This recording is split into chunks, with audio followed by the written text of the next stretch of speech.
And now to efforts to reinforce security in the region that Leila is talking about. The U.S. government has deployed a first naval ship to Eastern Africa in over a decade to boost maritime security and safety to allow freedom of navigation in the region. The expeditionary sea base USS Herschel Woody Williams arrived at the port of Mombasa on Monday evening. It's intended to facilitate engagement opportunities between Kenyan officials and military leadership and to improve security along the East and Horn of Africa. The ship is currently deployed to the eastern coast of Africa to demonstrate growth in strategic partnership and U.S. commitment to African countries through interoperability, training, maritime security and safety to allow for freedom of navigation in the region.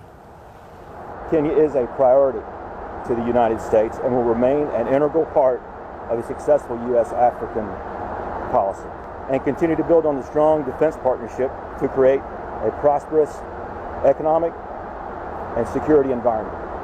And we intend to do that through visits like this to bring more ships back to the port of Mombasa